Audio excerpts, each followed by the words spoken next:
एक और कंसेप्ट आपके साथ करता हूं क्विक रिवीजन सीरीज में। हम कंटिन्यू कर रहे हैं strategies for enhancement in food production, और इसमें अब हम बात करेंगे प्लांट ब्रीडिंग की। मुझे पूरी उम्मीद है कि पहले दोनों वीडियो देखने के बाद में अब आपको ये ब्रीडिंग का मतलब समझ में आता है। आपको पता है हम फिनोटाइप इंप्रूव करना चाह रहे हैं। सो मान लीजिए अगर आप किसी प्लांट का फिनोटाइप इंप्रूव करना चाह रहे हैं तो एक आपका इंटरेस्ट ये हो सकता है कि जो यील्ड है वो इंक्रीज हो जाए। दूसरा ये इंटरेस्ट हो सकता है कि इसमें किसी डिजीज़ के लिए रेजिस्टेंस आ जाए। सो ये हम पहले भी डिस्कस कर चुके हैं। तीसरा आप चाह सकते हैं कि पेस्ट जो इसको एक नुकसान पहुंचाता है ये पेस्ट से रेजिस्टेंट हो जाए ताकि पेस्ट इसको नुकसान ना पहुंचा पाए और आपका जो क्रॉप का लॉस है वो कम हो जाए। चौथा चीज़ मैंने आपसे ये कहा था, आप इसको एनवायरमेंटल कंडीशंस के हिसाब से मॉडिफाई करना चाहते हैं। से फॉर एग्जांपल ड्राउट रेजिस्टेंस की कोई क्वालिटीज़ आ जाए, इस तरह की कोई चीज़ आ जाए ताकि ये ज़्यादा जो है सर्वाइव कर सके गिवन एनवायरमेंटल कंडीशन में, और ताकि आप इसको कहीं पे इंट्रोड्यूस कर सके एक पर्टिकुलर एनवायरमेंट में। इसके अलावा आप एक और चीज़ मैंने आपसे कहा था, आपका मकसद हो सकता है बायोफोर्टिफिकेशन। आपका मकसद हो सकता है बायोफोर्टिफिकेशन। इसका मतलब यह है कि आप किसी कॉमन क्रॉप को न्यूट्रिशनली एनहांस कर रहे हैं, उसमें कुछ न्यूट्रिटिव वैल्यू ऐड कर रहे हैं ताकि जो जनरल पॉपुलेशन है उसमें किसी एक तरह के हिडन हंगर या फिर माल न्यूट्रिशन के एस्पेक्ट को आप आसानी से टैकल कर सकें। सो ये कुछ वजह हो सकती है, और भी वजह हो सकती है। आप प्लांट से प्रोडक्ट भी ले सकते हैं। सो ह्यूमन वेलफेयर के लिए कोई प्रोडक्ट भी ले सकते हैं, जैसे एनिमल से प्रोडक्ट लेते हैं ऐसे ही आप प्लांट से भी प्रोडक्ट्स ले सकते हैं। सो मैंने आपको एक छोटा सा आइडिया दिया कि आप करना क्या चाह रहे हैं। अब एक काम करते हैं कि यहां पर मैं एक हाइपोथेटिकल एग्जांपल लेता हूं। सो क्योंकि let us try to learn this topic in a practical manner. तो हम ये कह रहे हैं कि मान लीजिए हमारे पास क्रॉप में एक प्लांट है, एक क्रॉप प्लांट है जिसकी यील्ड बहुत अच्छी है। सो यील्ड इज ओके, लेकिन प्रॉब्लम ये है कि इसमें किसी एक डिजीज से बहुत बड़ी प्रॉब्लम होती है। लेट अस से कि कोई बैक्टीरिया इसको इन्फेक्ट करता है and it causes a great damage to the standing crop. बड़ा मुश्किल कर देता है इसके सर्वाइवल को, और हर साल मान लीजिए कि बार बार इस बैक्टीरियल डिजीज से काफ़ी ज़्यादा नुकसान हो रहा है, और आप काफ़ी कोशिश कर चुके हैं इस बैक्टीरियल डिजीज़ को कंट्रोल करने के लिए। हो सकता है कि आपने कुछ एंटीबैक्टीरियल एजेंट्स का स्प्रे किया हो और बहुत सारी चीजें आपने करने की कोशिश करी, लेकिन प्रॉब्लम यह है कि आप इसको कंट्रोल नहीं कर पा रहे हैं। अब आप चाह रहे हैं कि किसी तरह से इस क्रॉप को ही इंप्रूव कर दें, क्योंकि ये प्रॉब्लम परसिस्टेंट है और ये प्रॉब्लम हर बारी आपकी इकोनॉमी को नुकसान पहुंचा रही है। सो अब आप ये चाह रहे हैं कि आप इस क्रॉप को ही इंप्रूव कर दें ताकि इसके अंदर ये ट्रेट आ जाए कि इसमें ये डिजीज हो ही ना सके। ये डिजीज हो ही ना सके, इस तरह का प्राइमोर्डियल प्रिवेंशन आप चाहते हैं ताकि जिस टाइम पे फार्मर इसको ग्रो करे तो उसको कम से कम उस बैक्टीरियल डिजीज की चिंता ना हो। तो मुझे उम्मीद है आपको समझ में आ गया कि आप एक क्रॉप साइंटिस्ट हैं, आपको एक क्रॉप प्लांट दिया गया है जिसकी यील्ड बहुत अच्छी है, प्रॉब्लम है उसमें एक डिजीज लग जाती है, और मैं आपसे ये कह रहा हूं कि बेटा आप इसको इंप्रूव कीजिए। Now as a crop scientist, agriculture scientist, you want a plant जिसकी यील्ड अच्छी हो और उसमें डिजीज रेजिस्टेंस भी हो। अगर आपने ऐसा कर दिया तो इसका बड़ा सिंपल सा मतलब यह है कि आपने इसमें क्या कर दिया, इंप्रूवमेंट कर दिया। मुझे उम्मीद है ये बहुत प्रैक्टिकल बात आपके बड़ी आसानी से समझ में आ रही होगी। अब आप खुद सोचिए कि आप पहला स्टेप क्या करेंगे, कहां से लाएंगे इसमें डिजीज रेजिस्टेंस। सो बिल्कुल आप अगर एक बार इस वीडियो को रोकिए, पॉज कीजिए, अपने दिमाग में सोचिए कि किस तरह से किया जा सकता है इस काम को। तो एकदम आपको यह समझ में आ गया होगा कि हम एक काम करते हैं कि इसी क्रॉप में किसी और प्लांट को लेते हैं जिसकी यील्ड की चिंता नहीं है, यील्ड गड़बड़ है कोई बात नहीं, लेकिन उसमें डिजीज रेजिस्टेंस है, उसमें डिजीज रेजिस्टेंस ट्रेट है। तो मैं क्यों ना इन दोनों के बीच में हाइब्रिडाइजेशन करा दूं, और अगर मैं हाइब्रिडाइजेशन कराऊंगा तो बहुत चांसेस हैं कि किसी प्रोजेनी में ये दोनों ट्रेट एक साथ आ सकते हैं जिसकी यील्ड भी ठीक है और जिसमें इस डिजीज के लिए रेजिस्टेंस भी है। और अगर ऐसा मैं कर पाया तो क्या होगा कि मैं क्रॉप को इंप्रूव कर दूंगा। मुझे उम्मीद है ये बात आपको बहुत अच्छी तरह से समझ में आ गई होगी। सो ये बात आपको बिल्कुल क्लियर होगी। अब क्या आपको इस बात से एक बात समझ में आ गई कि आप किसी भी क्रॉप को इंप्रूव नहीं कर सकते अगर वो वेरिएशन प्रेजेंट नहीं है जो कि आप इसमें इंट्रोड्यूस करना चाह रहे हो। अगर किसी भी प्लांट में इस डिजीज के लिए रेजिस्टेंस क्या नहीं है, प्रेजेंट नहीं है, तो आप कैसे इंप्रूव कर देंगे? ये आपको ट्रेट चाहिए, ये ट्रेट चाहिए, आप हाइब्रिडाइजेशन से इकट्ठा कर सकते हैं, लेकिन unless and until genetic variability is present you can not improve a crop. बहुत इंपॉर्टेंट पॉइंट मैं आपको बता रहा हूं, और इसीलिए हमने कहा था कि अगर आपने फिनोटाइप को इंप्रूव करना है तो आपको जीनोटाइप को प्राइमरीली इंप्रूव करना पड़ेगा, क्योंकि ये जो एक्सप्रेशन है फिनोटाइप एक्चुअली जीनोटाइप का है। हां, अगर जीनोटाइप बेटर है तो फिर आप एनवायरनमेंट को इंप्रूव करके उसको प्रॉपर्ली एक्सप्रेस करा सकते हैं। I hope that concept is absolutely clear. So that gives me the first point of this particular NCERT text book. Let me bring the NCERT text book and let me open the chapter and let me show you what your NCERT is saying. So ये वो वजह है कि आपकी NCERT ये कह रही है कि अगर आपने क्रॉप को इंप्रूव करना है सो सबसे पहले आपको जेनेटिक वेरिएबिलिटी कलेक्ट करनी पड़ेगी। So collection of variability. So अगर आप एक क्रॉप साइंटिस्ट हैं और आप you are in the business of improving crop, तो जिस भी क्रॉप को आप इंप्रूव करने की सोच रहे हैं उसकी जितनी पॉसिबल जेनेटिक वेरिएबिलिटी है सबको आपको इकट्ठा करना पड़ेगा, क्योंकि पता नहीं कल को कौन सी वेरिएबिलिटी आपको जरूरत पड़े और कौन सी जो वेरिएबिलिटी है वो फ्यूचर में हो सकता है अवेलेबल हो या ना हो। इसीलिए collection of germplasm is the cornerstone of any successful plant breeding programme. So मुझे ये समझ में आ गया कि प्लांट ब्रीडिंग प्रोग्राम में मुझे सबसे पहले कलेक्शन ऑफ जर्म प्लाज्म करना पड़ेगा। मैं आपको मेरे ख्याल से तीसरी बार कह रहा हूं, क्योंकि ये इसलिए जरूरी है क्योंकि मैं जानता हूं कि मैं क्रॉप को इंप्रूव ही नहीं कर सकता अगर जेनेटिक वेरिएबिलिटी मौजूद नहीं है। तो अब ये जो जब आप जर्म प्लाज्म इकट्ठा कर रहे हैं, जर्म प्लाज्म का मतलब क्या हुआ? जितनी जेनेटिक वेरिएबिलिटी अवेलेबल है इस क्रॉप के लिए, इस क्रॉप की जितनी भी वैरायटीज है सबको इकट्ठा कीजिए, सारी वैरायटीज को इकट्ठा कीजिए। हो सकता है कुछ वैरायटीज फार्मर कहीं ग्रो कर रहे हो, दूसरे रीजन में कोई और वैरायटी ग्रो कर रहे हो, depending on the local condition. So आपको सारी इंस्टीट्यूशनल वैरायटीज, आपको सारी वैरायटीज जो फार्मर्स ग्रो कर रहे हैं, कई बार ये हो सकता है कि कोई लोकल आदमी कुछ ग्रो कर रहा हो, फार्मर जनरली उसको ग्रो ना कर रहे हो, वो भी आपको क्या करनी है? इकट्ठी करनी है। सो मैंने क्या कहा, जैसे फॉर एग्जांपल इंस्टीट्यूशनल वैरायटीज, मैंने आपसे क्या कहा? फार्मर्स जो वैरायटीज ग्रो कर रहे हैं, मैंने आपसे क्या कहा? प्राइवेट लोग जो वैरायटी ग्रो कर रहे हैं। ये सारी की सारी चीजें आपको इफेक्टिवली क्या करनी पड़ेंगी? इकट्ठी करनी पड़ेंगी। ये बात बिल्कुल तय है। इसके अलावा ये मैंने आपसे कहा कि ये वेरियस एरियाज हर जगह से इकट्ठा कीजिए, नेशनल इंटरनेशनल फर्क नहीं पड़ता, आप हर जगह की क्या इकट्ठा कीजिए? वेरिएबिलिटी को इकट्ठा कीजिए। Effective germ plasm will be the corner stone. अब देखिए, इसके अलावा बहुत इंपॉर्टेंट चीज ये है कि उन वैरायटीज को भी इकट्ठा कीजिए जो वाइल्ड में अपने आप ग्रो कर रही हैं। Now this is very very important. So wild में जो वैरायटी ग्रो कर रही है, हो सकता है उसकी यील्ड अच्छी ना हो सकता है क्या ज्यादातर टाइम होगा नहीं, लेकिन नेचर जिस ट्रेट को सेलेक्ट कर रहा है, जनरली ह्यूमन बींग्स ने उस ट्रेट से अपोजिट सिलेक्शन लगाया है डोमेस्टिकेटेड क्रॉप्स के ऊपर। तो बड़े ध्यान से सुनिए, मैंने एक बहुत बड़ी बात कही है अभी। मैंने आपसे ये कहा कि जनरली ह्यूमन बींग्स ने जो सेलेक्ट किया है डोमेस्टिकेटेड क्रॉप को, वो नेचर के सिलेक्शन से उल्टे तरीके से किया है। जैसे फॉर एग्जांपल, मैं एक बड़ा क्रूड एग्जांपल लेता हूं। मान लीजिए रोज आप उगाना चाहते हैं, तो रोज जो प्लांट होता है उसमें थॉर्न होता है और वो थॉर्न उसको हर्बीवोरी से प्रिवेंट करता है। अब हर्बीवोरी से प्रिवेंट करता है, ये तो बड़ा डिजायरेबल ट्रेट है नेचर में बचने के लिए, लेकिन एज अ फार्मर आप चाहेंगे कि अगर थॉर्नलेस वैरायटी मिल जाए आपको, अगर थॉर्न ना हो तो बेटे पिक करने में आसानी होगी, चोट लगने के चांसेस बहुत कम है, इट विल बिकम ईजियर। तो आपने कोई ऐसा म्यूटेंट मान लीजिए रोज देखा जिसमें मान लीजिए थॉर्न नहीं है, तो आपने उसको ग्रो करना शुरू कर दिया।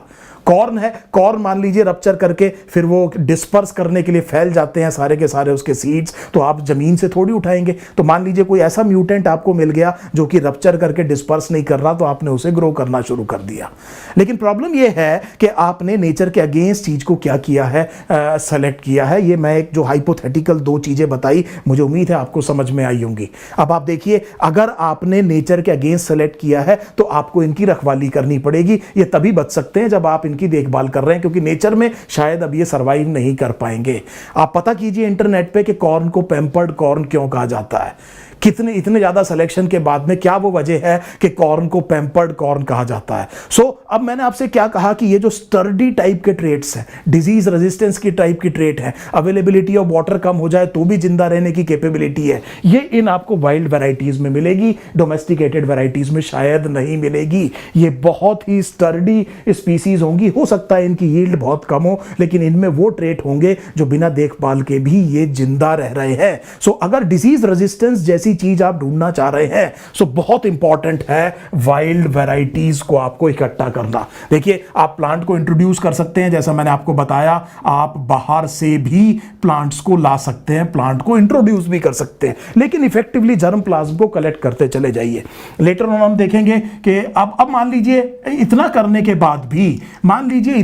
के बाद भी आपके पास वो वैरायटी नहीं आई, वो वेरिएंट नहीं आया, वो ट्रेट नहीं मिला जो आप देखने की कोशिश कर रहे हैं, जो आपको चाहिए। सो आपने बहुत इफेक्टिव तरीके से सब चीजों को इकट्ठा किया, लेकिन अभी भी ये डिजीज रेजिस्टेंस प्लांट आपको देखने को नहीं मिला। सो अब देखिए बड़े ध्यान से, अब आप क्या करें, आप इस वेरिएशन को क्रिएट करने की कोशिश कीजिए। सो देखिए, जैसे मैंने आपको एक वीडियो में ये बताया था, capital A, capital B, capital A small A, capital B small B, ये क्रॉस बताया था, तो इसमें 9 तरह के जीनोटाइप बने थे।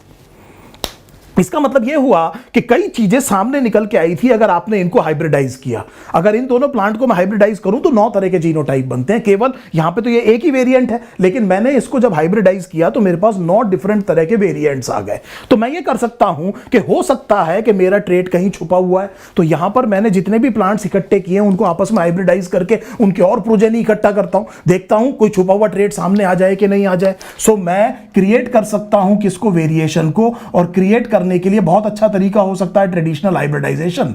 सो ट्रेडिशनल हाइब्रिडाइजेशन से मैं इन पर्टिकुलर छुपी हुई वेरिएशंस को सामने ला सकता हूं।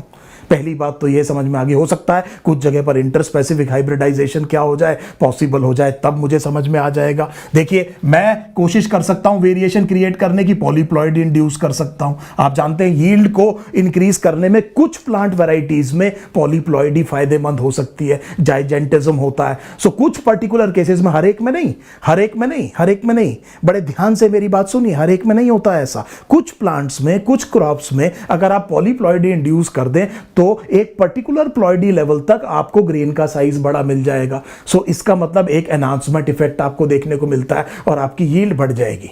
सो इस तरह से मत करिएगा जैसे आम बच्चा करता है कि आप जो है प्लॉइडी पहले डिप्लॉयड कीजिए, फिर टेट्राप्लॉइड कीजिए, फिर ऑक्टाप्लॉइड कीजिए, फिर पता नहीं कितना प्लॉइड कीजिए, और पूरे ट्रक में एक ही चावल का दाना लेकर के जा रहे हैं, इतना बड़ा ग्रेन साइज हो गया। So do not think like this.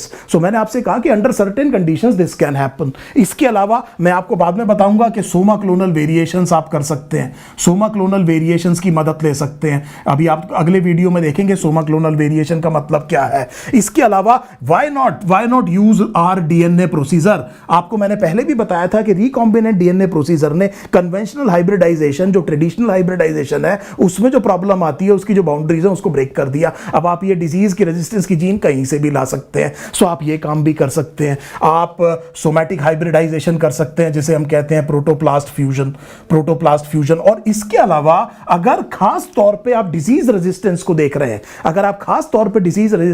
रहे हैं, तो आप म्यूटेशन इंड्यूस कर सकते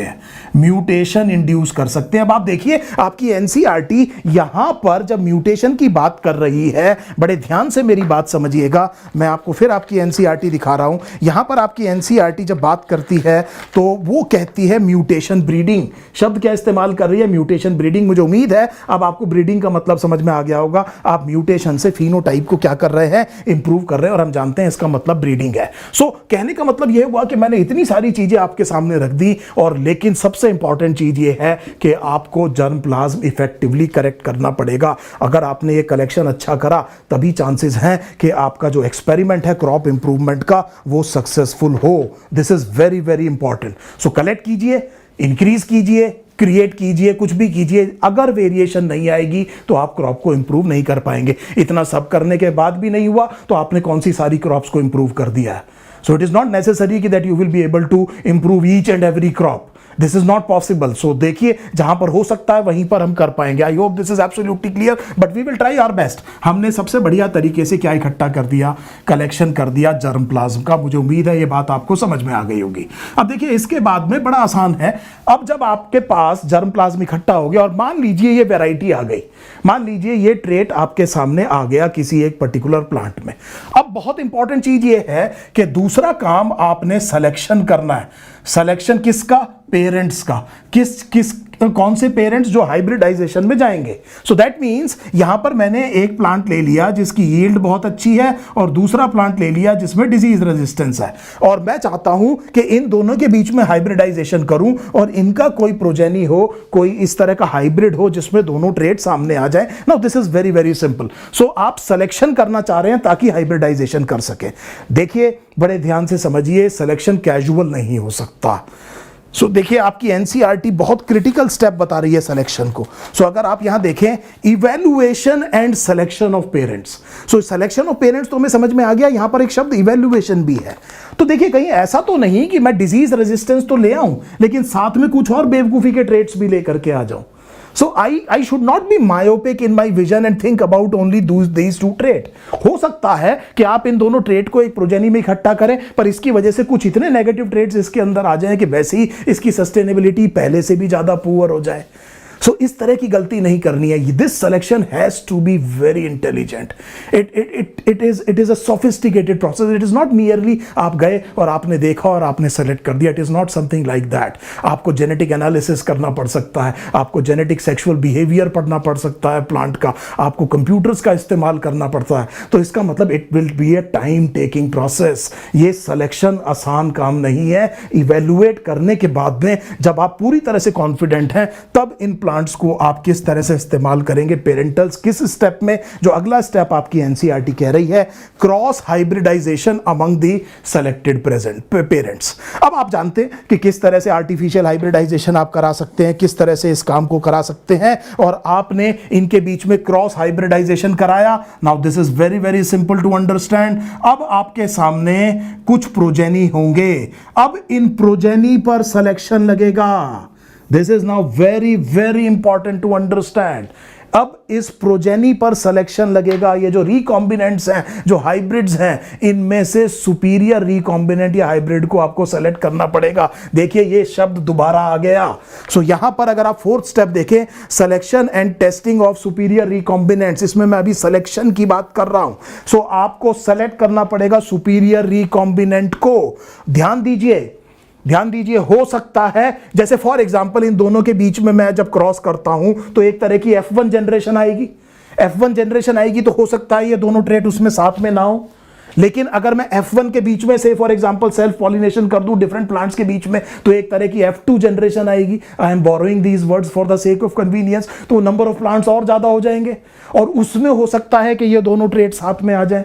और ये भी बहुत जरूरी है जानना कि केवल ये दोनों ट्रेट ही नहीं चाहिए मुझे, ये दोनों तो चाहिए ही चाहिए। ये तो प्राइमरी रिक्वायरमेंट है, इसी वजह से मैं क्रॉप को इंप्रूव कर रहा हूं। लेकिन कहीं ऐसा तो नहीं कि इसके साथ में मैं बहुत खराब ट्रेट्स को भी इकट्ठा कर रहा हूं। सो यहां पर फिर मेरे को बहुत दिमाग लगाना पड़ेगा और मुझे बहुत दिमाग लगा करके, बहुत टाइम लेकर के इस पर्टिकुलर सिलेक्शन को लगाना होगा, क्योंकि मैं जानता हूं कि ये सिलेक्शन वो प्रोसेस है जो क्रॉप को इंप्रूव करेगा।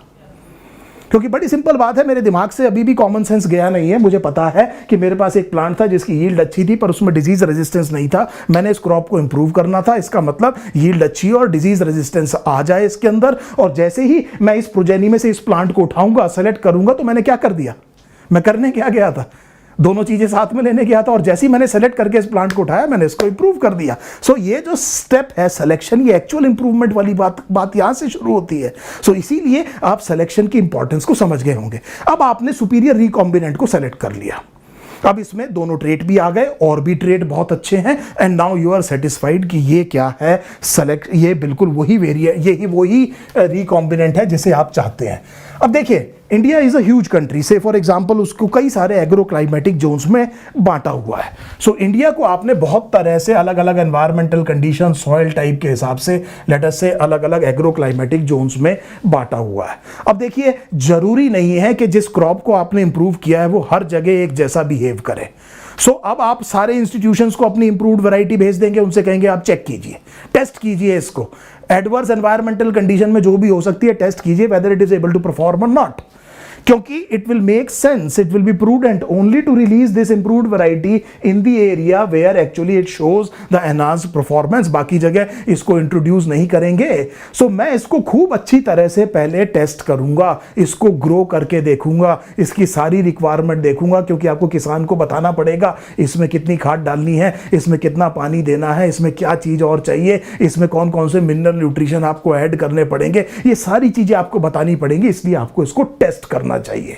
और आप देख लीजिए कि जो फार्मर है वो किस तरह के एडवर्स एनवायरमेंटल कंडीशन को फेस कर सकता है, टेम्परेचर की कंडीशंस क्या है, ह्यूमिडिटी कैसी है, अवेलेबिलिटी ऑफ सॉइल वाटर कैसा है, सॉइल की खुद की कंडीशन कैसी है, वहां पर और किस तरह का कोई पेस्ट तो नहीं है। सो ये सारी की सारी चीजें जब आप चेक कर लेंगे तब आपने इस सुपीरियर रिकॉम्बिनेंट को सेलेक्ट किया। अब आप कॉन्फिडेंट हैं कि कम से कम 1 2 3 इन एरिया में आपकी ये इंप्रूव्ड क्रॉप जो रिकॉम्बिनेंट हाइब्रिड है ये बड़ा अच्छा परफॉर्म करेगा। अब देखिए, इसके बाद एक और स्टेप है। सो ये स्टेप नंबर 4 हो गया, आपने टेस्ट किया। एक और स्टेप ये है कि सारे के सारे लीगल इश्यूज को देख लीजिए, सारे के सारे लीगल इश्यूज को देख लीजिए। याद रखिए बायोपायरेसी नाम की चीज को आप याद रखिए, कहीं ऐसा ना हो कि आपके मेहनत का फायदा कोई और उठा ले बिकॉज आपने कानूनी चीज में थोड़ी सी चूक कर दी। Ignorance is not bliss. तो अगर आप सड़क पे जा रहे हैं और से फॉर एग्जांपल आपने रेड लाइट क्रॉस करी और आपको पुलिस वाले ने पकड़ लिया कि आपका चालान कटेगा, तो आप ये एक्सक्यूज नहीं दे सकते कि मुझे लॉ का पता नहीं था। इस बात पे कोई नहीं छोड़ेगा आपको कि आपको लॉ को पता नहीं था। आपकी ड्यूटी है, लॉ पता होना चाहिए। Ignorance is not a bliss. तो इसका मतलब ये हुआ कि आपने इतनी मेहनत करी और किसी और ने कुछ से फॉर एग्जांपल पेटेंट करा लिया तो आप कुछ नहीं कर पाएंगे। सो इसीलिए रिलीज करने से पहले इसका नाम रखिए, किस तरह से इसको बेचा जाएगा वो नाम रखिए, इसके बारे में जो भी लीगल डॉक्यूमेंट्स हैं उनको पूरा कीजिए और फिर इसको रिलीज कीजिए फार्मर को। आई hope this concept is absolutely clear. अब आपको ये बहुत अच्छी तरह से समझ में आ गया कि आपकी NCERT collection of variability, evaluation and selection of parents, cross hybridization among the selected parents, selection and testing of superior recombinants, testing, release and commercialization of new cultivars, ये सारे के सारे आपने काम करे। कल्टीवार का मतलब मैं आपको पहले भी बता चुका था। सो ये मकसद था मेरा इस पर्टिकुलर वीडियो में इस बेसिक कंसेप्ट को पढ़ाने का। अब अगर आप बाकी अपनी एनसीईआरटी देखेंगे तो दैट इज द एप्लीकेशन, केवल फैक्चुअल इंफॉर्मेशन है, कितना % जीडीपी, ये सब आप जो है अपने नोट्स बनाइए। आप देखिए वीट और राइस की कौन कौन सी वैरायटी है, शुगर केन की कौन कौन सी वैरायटी है। This is all factual information. Plant breeding for disease resistance, इसमें आप समझ गए कि म्यूटेशन ब्रीडिंग का बड़ा इंपॉर्टेंट रोल आएगा। ये जो 2 टेबल्स हैं आपकी एनसीईआरटी में, ये आपको पूरी तरह से याद होनी चाहिए। यहां पर डिजीज रेजिस्टेंस, यहां पर पेस्ट रेजिस्टेंस की बात हो रही है और तीसरा बायोफोर्टिफिकेशन, हिडन हंगर की बात हो रही है। और यहां पर एक एक लाइन पढ़ के इसमें जो एक एक क्रॉप की वैरायटी दी हुई है और किस ट्रेट के लिए वो इंप्रूव है, इसकी फैक्ट शीट बनाइए और इसको बार बार रिवाइज करना है। Now you should be very very comfortable to face the entrance examination. जब मैं वापस आऊंगा तो एक और वीडियो आपके साथ करूंगा, जो फाइनल वीडियो होगा इस चैप्टर में, that would be regarding plant tissue culture. I hope you have enjoyed this video, you have understood the concept, and you are feeling more confident to face the exam. Thank you so much.